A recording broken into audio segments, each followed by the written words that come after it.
Hey guys, and welcome back to a new video. This time we'll be making a light event system where we can overlap with a trigger like this. And this causes your lights to flicker or any other variation you would like. So if I overlap, you can see all my lights start flickering.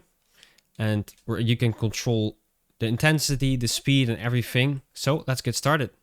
In this tutorial, we are utilizing the light system we've made in a previous episode.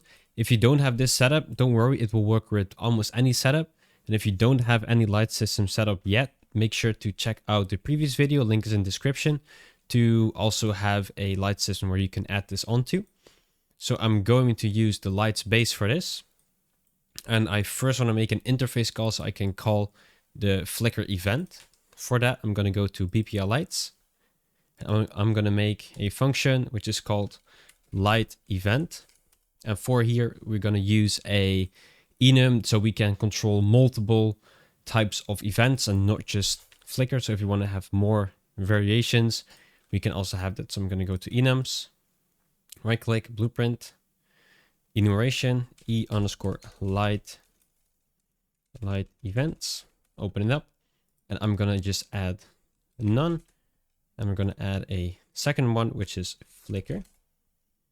And we're going to add this on our input as well. We're going to type light event. And then we're going to search e_light event. Now if we go here, interfaces, light event, we can drag out from the light event and call switch on light events. So we have your default, which is none, and we have our flicker event for that. For this, we're going to make a new custom event. This is called flicker timer.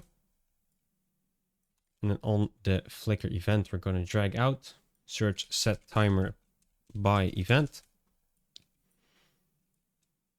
We're going to drag out from the event. You can either add it directly, or we're going to place it here, type create event. And we're going to search our flicker timer, which is this one. Then we're going to check looping and then time 0.01. Drag this out, promote the variable, flicker time handler. So we can also stop the event if we don't need it anymore or pause it. And then on the actual event, we're going to drag out for a do once. Then we're going to add a branch. We're going to call this resume, meaning we can cancel the flicker if we want to. Then if it's true, so we can resume, drag out again, search random bool. It's going to add to this condition. Then we're going to grab our light and search set intensity, which are going to be our min and max flicker intensity. So we're going to make new two variables. First one will be min intensity. Other one will be max intensity. Both will be of type float and not a boolean. And then for the min, we're going to do 0. So I want to fully off. And then for max, we just use, for now, we can do like 20 or 10. I think 10 is fine. Make sure to set it here. And we also want to keep track of our current intensity. So current intensity, which we're going to set after setting the intensity. Then we're going to add a delay. For this delay, we're going to do random float in range, which is the random time of the interval where it's going to be flickering. So we want to have a 0 and a 0.1. And we can adjust this later if needed. And then over a false branch here, we're going to basically copy this again. And then get our max flicker intensity. And then also set it to our current afterwards. Like so. And then also add this to the delay as well. And then we're going to get a reroute. Reroute this again. We're just going to add it instantly like this. And then we're going to add a reroute. So it looks a bit nicer than this. There we go. Now let's test it out already. Make sure this is on true by default. And now when we can have a starting light state if you want to, or we can make a trigger that allows you to call the flicker.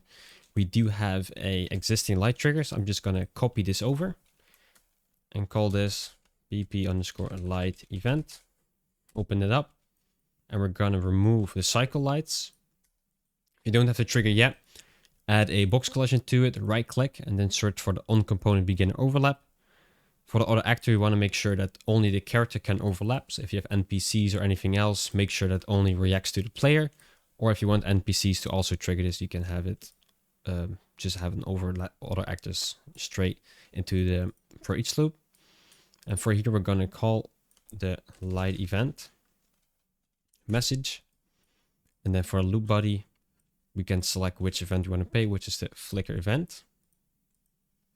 And then we're going to grab this out, and then we're going to search light event, scaled up a bit.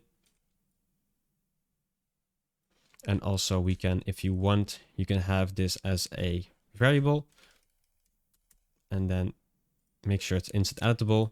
You can also set the event that you want to play when you overlap with a trigger. I want the first light to actually respond to this. So if we press play, we're going to run to our trigger. You can see the light is doing something, but it's not flickering or it's not too bright. So we're going to select the second one so you can see if it's actually playing or not.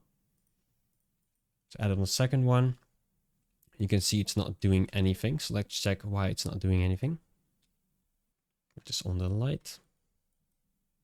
The setup looks good, but I think we can have it because of unitless. If we go here, we can see the intensity is set super high. So let's say if we copy this over, and we're going to set our max intensity to that.